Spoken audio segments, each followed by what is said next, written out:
Good evening, everyone, and a very warm welcome to this session on IRIS second guideline released on the FAI. This is a recent guideline released by IRQB to have more clarity on the first article inspection of the article. And my name is Girish Silaswal. I'll just start the session and then hand over to Yassin.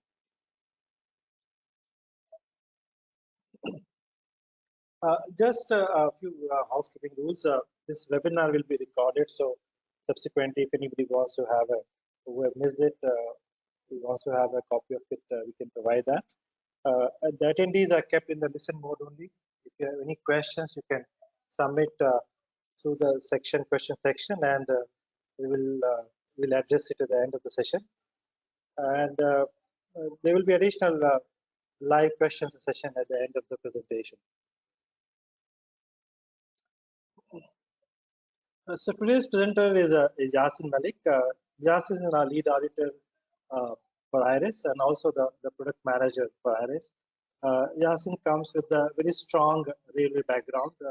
He has worked Alstom in the QMS for a very long time. Also, before that, he was with the Scott Railway Division, and he has a hands-on experience of implementing IRIS, including the FAI.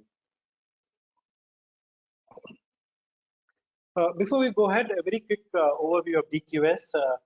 DQS India, the IRIS credentials of DQS, and then we'll talk about the FAI. DQS is a German certification body, the first German certification body who started the management system certification in Germany.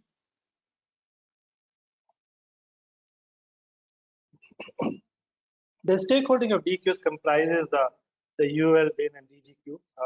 All three have equal stake of 47.78%, and the remaining are various German associations, VDMA, JBI, Dilution, Spectra, which are electrical, optical, mechanical association.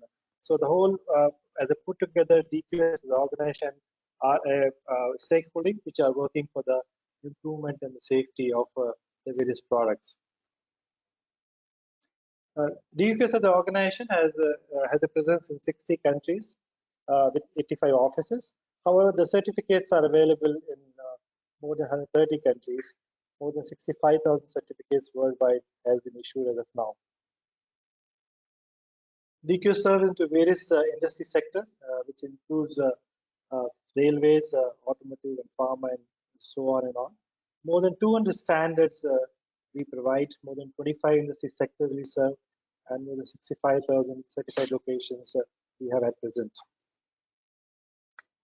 Starting with the basic QMS standard ISO 9001, if you look at the various industry sectors, the strength of the DQS lies into those sector-specific standards, starting from aerospace, food safety, medical, transportation, IT-related, and the IRIS comes as a part of transportation. The two standards, IATF and IRIS, and we are today here to discuss the FAI, which is a part of railway standard.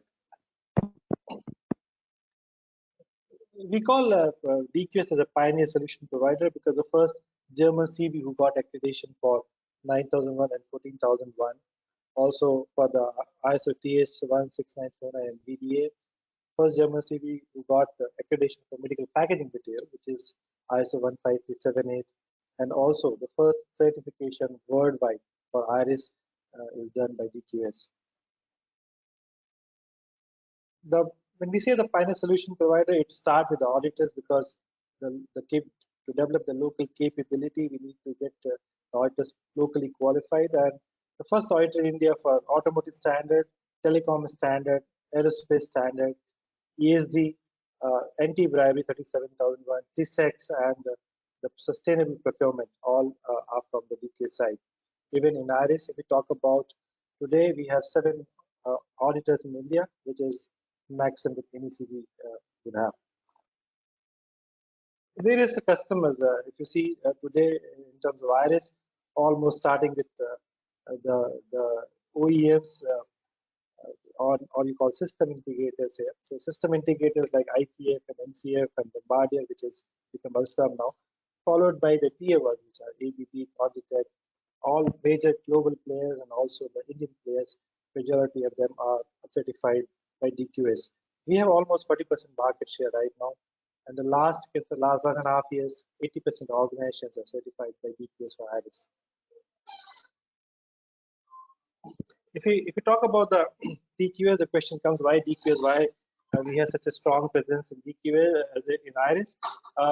First is the standard got originated from the Europe, and if you see the acceptance in the European market, acceptance in the US market, because it's a JV of American and UL organization, American and European organization, you'll find having global presence. So whether your customers in Europe or in US, they'll equally recognize it. The global leadership, the first worldwide IRIS certificate were issued by DQS. Even today, we have a maximum globally market share. High acceptance amongst OEMs. Out of 4 OEMs, 3 are certified by DQS in India, and we have a local delivery capability. Because as I said, we mentioned here, but there are actually 7 auditors which are qualified with DQS India. There are only 3 locations in India are certified for design, because this standard allows organizations to get certified who are also only to design, and all 3 are certified by DQS. We have fastest turnover of certificate time. We say 10 days, but many of the cases we have been able to issue a certificate within a week after closure of non-conformities. If you want to know the total statistics today, as on today, when we are talking, 2,234 locations worldwide are certified, and out of that, 95 Indian locations are certified. The question always comes that so how IRIS is different than ISO 9001, and this is a very good pictorial view of how the requirements, if you want to see on in terms of represented in a pictorial form, how these look like. So the green requirement talks about ISO 9001 and followed by. So I'll request YASSIN to take over from here and brief more about, because a lot of these things are also related to our session on FAI. YASSIN, over to you. Yeah, thank you, sir. So again, basically, good evening, everyone, and we wish you good health and safety. Your family, basically both the families, personal as well as the technical families, industrial families, there, because safety is first priority. Coming to the IRIS, if we say just brief about the IRIS, IRIS is the basic standard for the railway certifications, and all the industry specific standards, they are basically bound on the 9001, which is a mother standard. If we say the IRIS is basically 9001 plus the industry specific requirement, or you can say the railway specific requirement. If we come to the point, what are the extra, if we can say there are some supplemental requirements that are very important for the industry. That's not part of 9K. They're specifically for the IRIS. 141 first article inspection that we are going to discuss today after this. Another is the configuration management. I will not go in the detailed, but just to give a brief about the configuration management. So as per the IRIS requirement, this is configuration management, one of the KO portion. KO means the knockout portion. In the configuration management, we have to plan the configuration management. We have to identify the configuration item, at least safety criticals, and then we have to manage their configuration. Configuration, if we take example of anything like how we track the product in the lifetime of the span. If we are supplying a product which is life is to be integrated part of a coach. A coach has a life of the 30-35 years. So how will manage if there is a problem or need of change is required in that coach? So that is managed the configuration, or you can say that it is input to the traceability also. Second, more again, the obsolescence management is one more the important aspect. It is the only part of the IRIS standard, because I explained that the life of a coach is 30-35 years. So how you manage? You supplied, we provide a warranty of the part 3 year, 5 year, but ultimately is to be part of the coach, which is a life of the 35 years. So we have to manage in the case of the complete life. I will support in case of obsolescence of a part. So this is called the obsolescence management. This is the only standard in the QMS. It is also called the BMS. It is a business management system, because it's also focused on the business part. So there is one of the important aspect for this IRIS is the business management planning and the budget planning. Another, because the railway specific standard, and mostly railways are working on the tender management. So there is another important aspect is defined by the IRIS, the tender management. How we will basically participate in the tender means considering the when we put a tender, what is my planning? Means what is the risk and opportunities are identified for the tender management. What is the team is competent which participate in the tender, because tender management is input to the requirement management. If I go the requirement management generally we misinterpret that requirement word. We think it's a supply of part, or we think it is a basically the purchasing part. It's not like that. It's like a requirement management is basically managing the customer requirement in terms of technical as well as the commercial and others. If I take example in the railways, we generally use the STRO spec. If anything is defined in the STRO spec, how we include it in our system so that it meets the customer requirement. Just example, if any there is any technical specification or test is required for a product as a part of STR, how we incorporate this requirement our system in our test procedure in our test reports. So this is a tender management. Another important aspect, another process is also a KO. This is called the project management. Project management already we had given a webinar in 3 months back, because project management is a very wide concept and this depend on the type of the project, this type of the product or process we are dealing. So there are 3 types of the categories of the project management, either category A, B or C. A type of project where we are responsible for complete product design, process design and the development and the production also. In that case, all the requirement of project management is applicable. Second type is the B, where we are not responsible for product design, we are responsible for the process design. So in that case, not all the requirements are not applicable. Third is basically your made to stock, or basically you can say proprietary part, or you can say the C class material, in which there is no influence of the customer. You have already ready to move, ready to dispatch the stock, and accordingly whenever requirement will dispatch. So this is the third type. There is only limited requirement of project management are applicable, or you can say only production or order management is applicable. Next is the important aspect for that is the RAM cells. It's the require reliability, availability, maintainability, and safety. Another is for the life cycle cost. Because we are supplying product to the railways, it's a failure, safety concern, there's a huge loss, a huge. So this is also the part of the IRIS.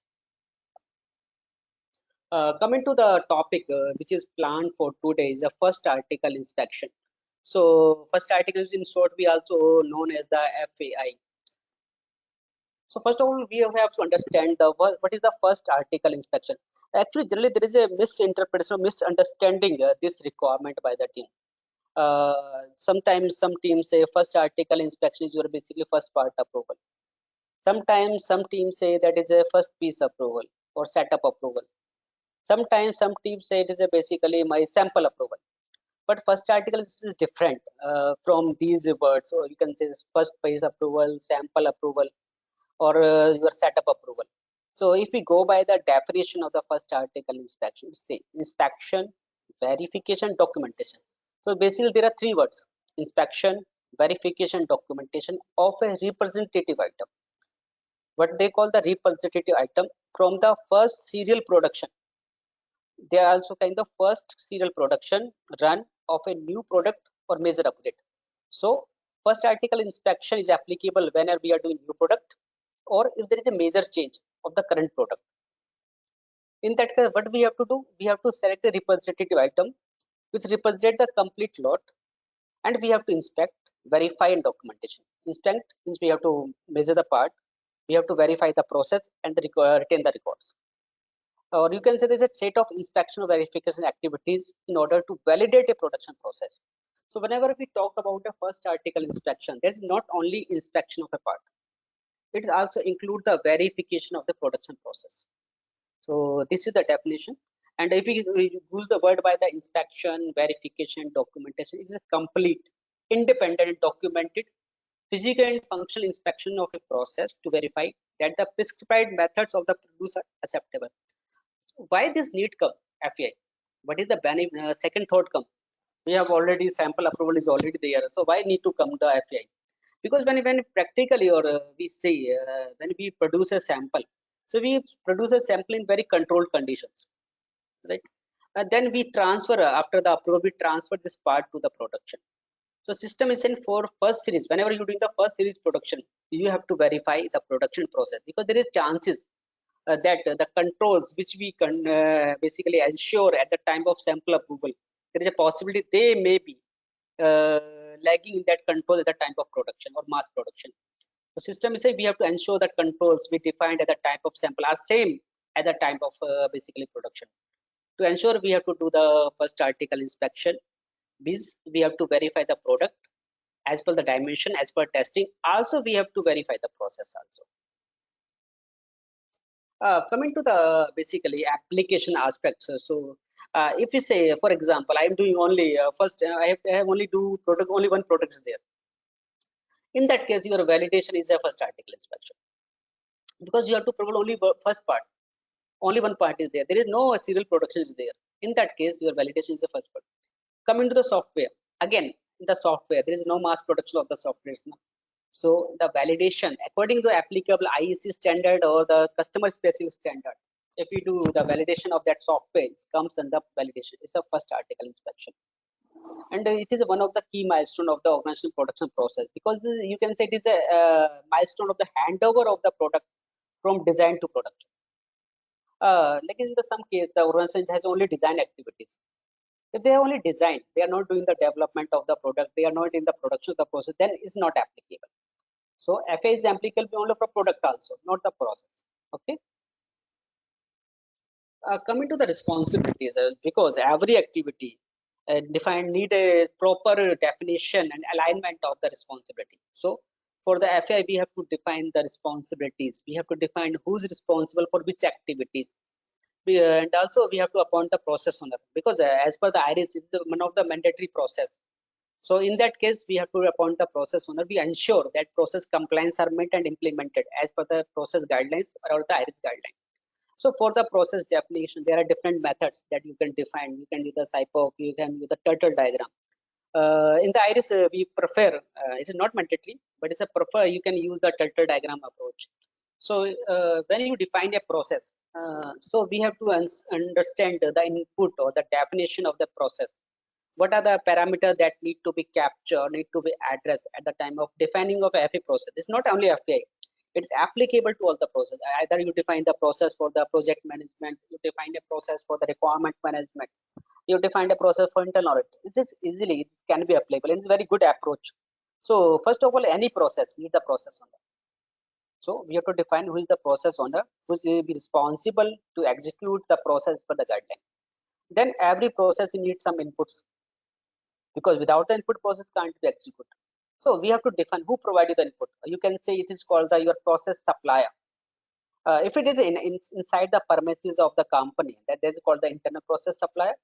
It is a basic. If it is outside the premises of the custom, your boundary, then it is called the external process supplier.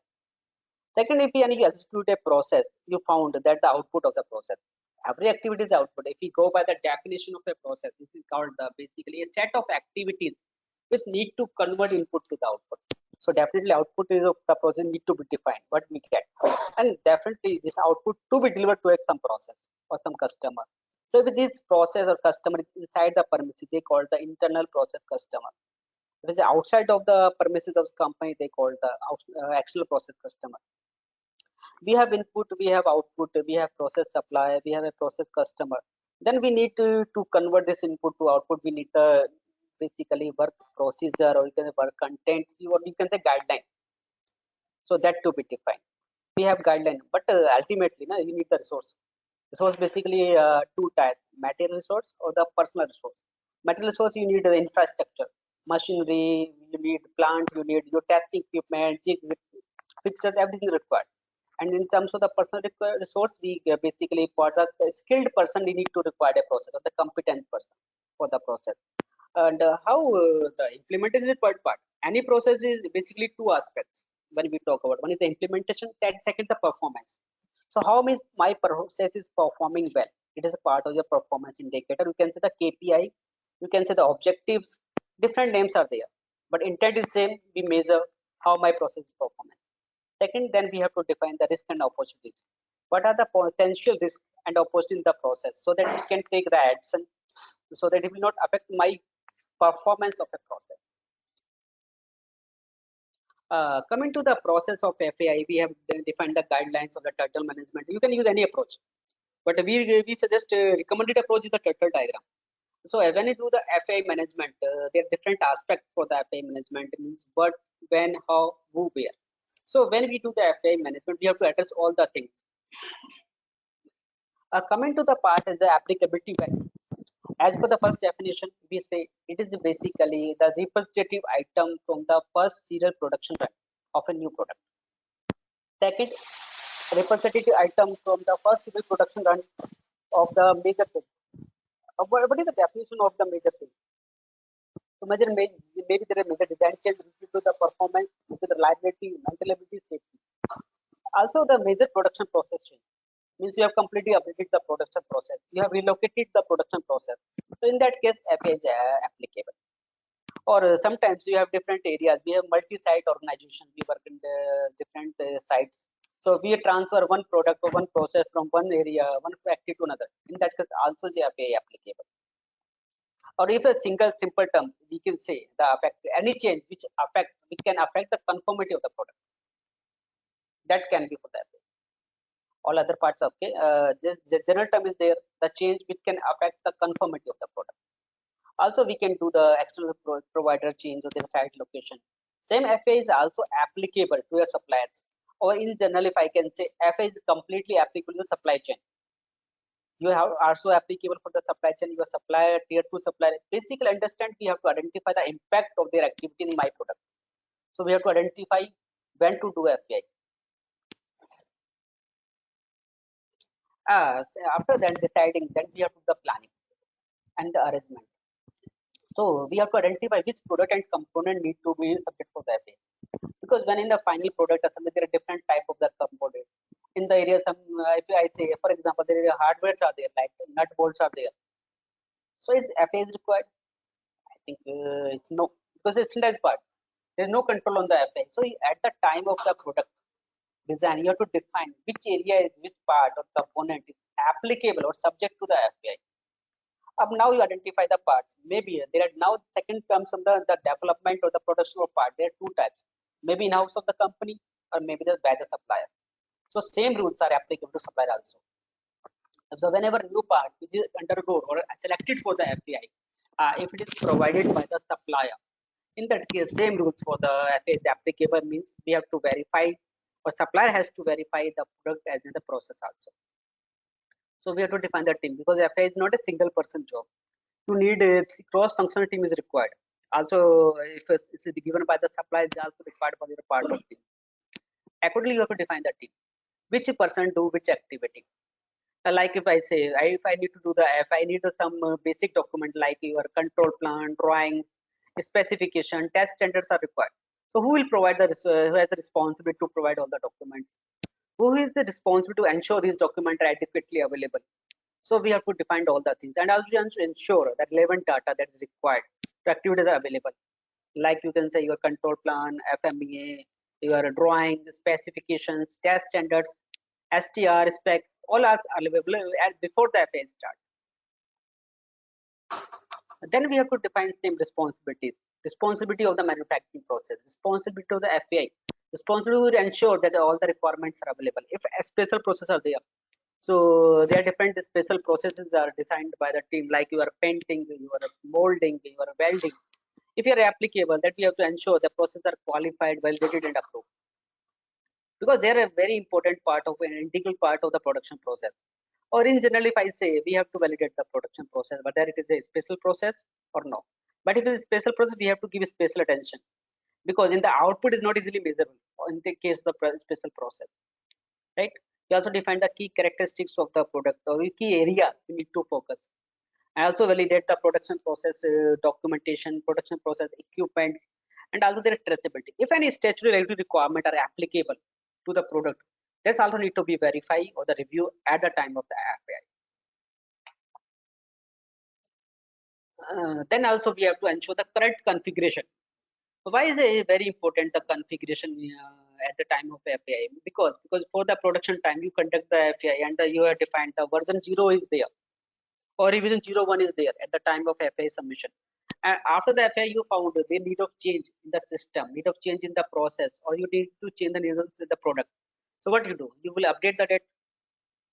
and again you will conduct the FAI. So you have to ensure that which FAI, which is configuration is subject to the FAI, so that you have a good traceability of the system.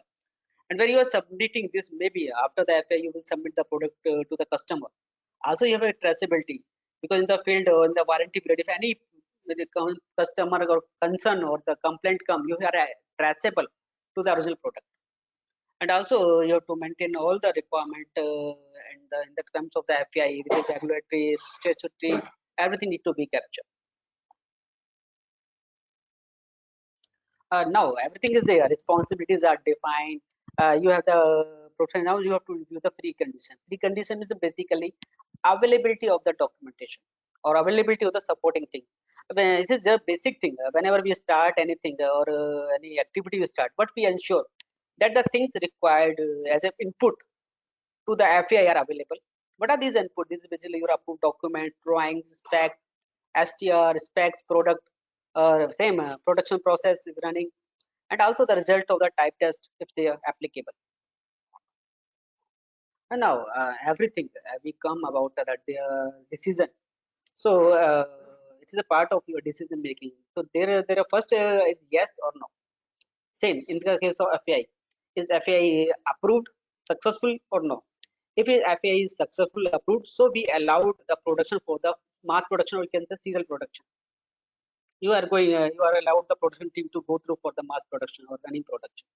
Second condition is basically you are doing the FAI and there are some points which are not okay, but they are not a concern point. They are not affecting the product conformity, or they are not affecting the customer. So you can say, okay, it is conditionally approved. Now we can do the conditionally approved and we will change. Like just take example of any molding part. So you are doing you are molding you are preparing the part. You found that some areas, the part are not okay, but they are not functional, they are not impacted, and mold change is not easy. So what you do, you are conditionally, you approve the FAI for a defined time or defined numbers. But again, there is again, whenever you have deviating the system or process, you have to follow the deviation process or concession process. Third case is you rejected. If FAI reject, there are some parts which are points which are not accepted, then you have to reject the FAI. And again, after you have to follow up the actions. After these actions are closed, you have to conduct the fresh FAI. Like basically the things are a part of your non-conformity management. When we talk about the non-conformity, the first decision is yes or no. If yes, okay, go through. No, that is a accept under deviation, or no, accept under deviation. Okay, accept, but monitor and define the timeline, define the actions. If no, reject the part. Again, do the fresh. But when the points are blocking point, we have to ensure that in the next FAI, repeat FAI, these open points are not there. These must be closed before the FAI. If we talk about the conditional approval or the concession, so maybe it depends. If it's defined by the customer, you have to take the approval, but depend on the customer specific requirement. If it is not defined, as your management decision, your own organization process that to be followed for the concession process. Whenever FPI is rejected or is not accepted, maybe again it's again the customer requirement is agreed with the customer. Then you have to inform the customer, because you have to understand your product is a part of their final product. Also they have the project timelines, they have timelines to complete the project. If you are not able to supply your product on time, so maybe this is a delay in their product launch, or in their delay to product supply product to their customer. So if it is agreed with the customer, you have to inform the customer in return that this first FAI is not okay, there's a problem, so that we will do the next phase, so that they also balance they take action plan at their own end. Because whenever we talk about a thing, it is not an individual thing, this is basically the complete supply chain. Everybody is linked to each other, so we have to respect these things and we have to follow. Now coming to the iris requirement, till we have discussed what is the FAI, what is the preconditions required, and what are the responsibilities. If you come to the iris requirement clause 8.9, they say the organization shall establish, implement, and maintain a documented process. There are different words: establish, implement, and maintain. First, you have to define, implement, and regularly maintain that process. So for the FAI, you can use the different approach, but better you can use the turtle diagram. It's recommended, not mandatory. So in the process, one need to address. First, need to address that we have to planning according to defined criteria. So first we have to define the criteria in which order, which process, which part need to be subject to FAI. It is internal or external. First we have to define criteria. Like you can define the criteria that final product and if the safety parts will undergo for the FAI. I will not conduct the FAI for the proprietary part. So this is already some standard part. You can't do anything. You are just taking a standard part from the supply and then taking. So in that case, you can define the applicability of FAI. So you can say FAI is not applicable to 100% of the product. They can applicable as per the criticality of the safety of the product. Second point is the preparation of the FAI is nothing. It's basically preconditions, defining of the responsibilities and ensuring that all the things are available to conduct the FAI. If all the things are available, then we have to do the FAI. Means nothing, inspection and the verification activities, including review of the production process, which focus on the critical and the special process. So when we do the verify inspection, we have to verify the part as per the drawing, as per the spec, testings, and the verification of the production process. So whatever the parameters or the process parameters that defined by the design team to control or execute a process are basically mounting or matching or not. Then we have to define the criteria that for the FAI, what are the conditions? Basically, you can see the result after the completion of the FAI. What are the results? Result first is basically approved or accepted, or you can say we are allowed now everything is okay. There is no gap, so you can go through the production process. Now you are allowed to do the serial production. Second is the conditional approach. Some points are there as a no-go, right? But they are not much affecting. So you can take a conditional approach because they are not affecting the basically customer, but they are not affecting the performance or functionality of a product. But is it time bound? Not is not a lifetime conditional release is there. That okay, damage is there, so lifetime will go. You have to define the timeline. Also, you have to define the actions. By when you can go for the original or the actual product. Third one is the rejection. What are the parameters you have to define the criteria? In what case you will do a rejection, and what is my next action? Means follow up, corrective actions, and again the re-apply. And also the records are need to be maintained for all these activities. In addition, there is a should requirement. So you understand that there are just two types of the requirements: shall or the should. Shall are the basically mandatory. Should is the recommended. Mandatory means you are enabler and you have a defined level. But you implement the should requirement is a higher maturity. It will maybe you go for the qualified or the optimized level. So what you can define? You have preconditions. You have defined the process. What are the preconditions that to be defined before performing the FAI? Who are the participant for the FAI? What are the criteria and condition to start the FAI activity? This is should requirement. It's not mandatory. But if you implement this requirement, definitely it will give a basically better edge of your process implementation. So first article that process shall be applied to the internal product and EPPS means externally provided product process services. So we have to apply both the things. When we identify the criteria, which product need to be undergo for the FAI.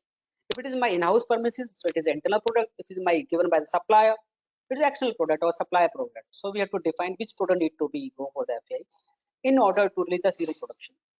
The important aspect is that the requirement that are applicable to my company, same is my applicable to my supplier for the FAI. And we have to validate the production equipment also and the production process, because your production equipment is a part of also production process. Without equipment, you can't complete the production. And the production process, we have man, machine, method, material, all need to be captured, all need to be verified, and to be conducted on a representative item. It's not required to complete all the samples, need to complete 100% inspection required. You have to select an item which represents the complete first load, first production run of a new product or major change. To verify the production process or a change that invalidates the previous first article inspection, again come to the upgrade of the product. You have done the FAI, now after some time there is change. So now the change in the FAI result will be there. So again you have to conduct the FAI. I just suggest because every organization have a change management, right? When you define your ECN or engineering change note or process change note template, you can address that this change affect the FAI. First, yes or no. If no, that's okay. If yes, so it is a partial FAI or the full FAI. If you define in your change management template, or you can say ECN template or process change PCN template, it's easy for the team to understand that for this change, either we have to go for the FAI. If yes, we will do. If yes, then it is a partial or the area which is only affected, or we have to do the complete FAI. So this is about the FAI.